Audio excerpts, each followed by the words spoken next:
Location saisonnière, ces nouvelles règles qui bouleversent la location en copropriété. Découvrez les récentes modifications réglementaires qui secouent la location saisonnière en copropriété. Quelles nouvelles règles encadrent cette pratique et comment s'y conformer pour éviter les sanctions? On vous explique tout dans la suite.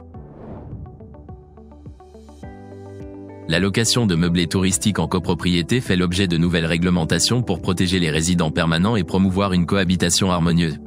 La loi de 2024 exige que les règlements de copropriété précisent si la location touristique est autorisée.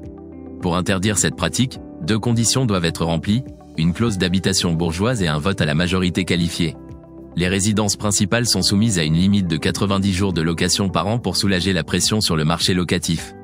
Le but de ces réglementations est de trouver un équilibre entre les intérêts des propriétaires et des habitants permanents, tout en préservant l'harmonie entre résidents et touristes. En clarifiant les règles et en imposant des limites strictes, la législation vise à réguler efficacement le marché locatif saisonnier urbain. Il est essentiel pour les propriétaires et locataires de comprendre ces nouvelles normes pour éviter les sanctions et optimiser la gestion de leurs biens immobiliers. En naviguant dans ce paysage juridique complexe, il est possible de tirer le meilleur parti de son investissement immobilier tout en respectant les règles établies. En résumé, les réglementations visent à équilibrer les intérêts des différents acteurs tout en préservant l'harmonie urbaine. Découvrez-en plus dans l'article complet.